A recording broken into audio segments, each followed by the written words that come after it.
to their unsuspecting targets. They use the Honolulu radio station, playing popular songs to guide them to their fateful destinations. As the airplanes approach, operators at a Pona radar station spot the strike force and report it to their superiors. The officer in charge mistakes the strike force for a flight of B-17s that's arriving from the mainland, and no report is made. The temperature is a balmy 72 degrees as the sun breaks over the horizon on Oahu. The servicemen at the U.S. Naval Base on Pearl Harbor and Hickam Air Force Base look forward to a relaxing Sunday in a beautiful island paradise. But that is not to be. At 0753, Lieutenant Masao Fishida keys his radio and issues those now famous words, "Tora, Tora, Tora," signifying the Japanese have achieved complete surprise. Meanwhile, the soldiers and sailors on Oahu are beginning to rise, taking their first sips of coffee, some sitting down to breakfast, all unaware of what is about to happen. Now, look to your left. Imagine you looking over the bow of a ship, wondering who that is flying in now, and imagine it's December 7th, 1941, and you are there!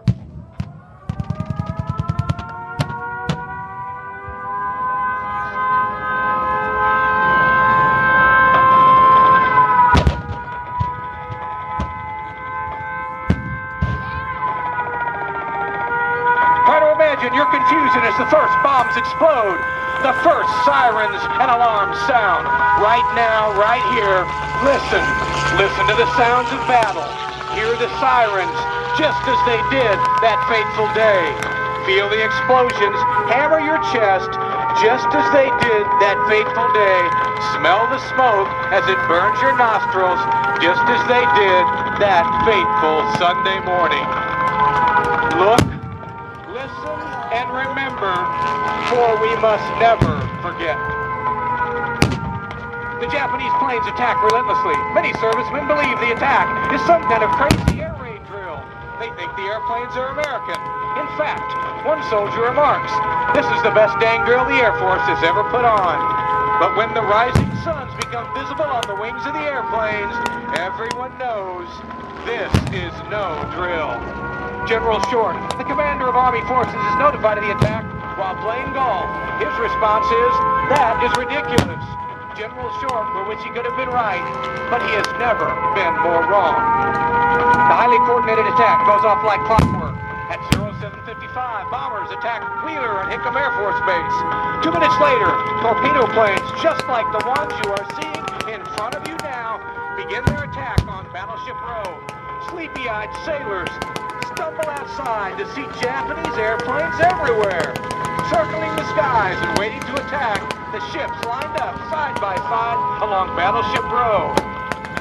Sitting side by side, they make sitting ducks in the middle of Pearl Harbor. In fact, the Japanese have designed new torpedoes capable of striking the ships in the shallow harbor, a technological advancement the Americans are sadly unaware of. The practice ship Utah was the first to be hit. It lists and sinks. The light cruiser Raleigh takes 2 torpedoes. The battleship Oklahoma and West Virginia are next. The Oklahoma lists, then capsizes, rolling on to the battleship USS Maryland. When the Oklahoma sinks, her belly thrusting out of the burning waters of Pearl Harbor, hundreds of men are trapped. Only 32 of these men will survive, and they will not be rescued until a full 36 hours after the attack.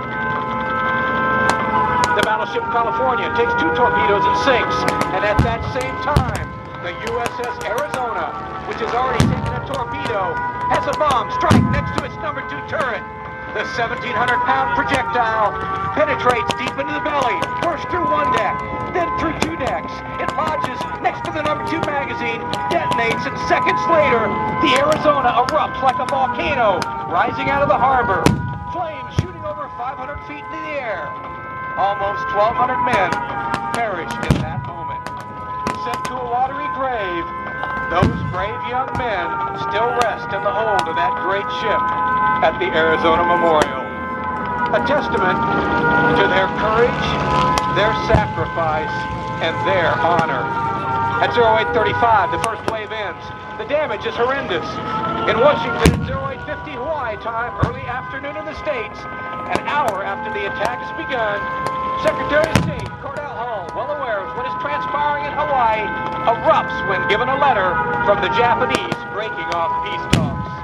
I have never seen a document that was more crowded with infamous falsehoods and distortions on a scale so huge that I never imagined until today that any government on this planet was capable of uttering them. The second wave of the Japanese attack swarms of Hawaii at 0855. 132 additional aircraft spread out to hit ships, airfields, and barracks throughout Oahu.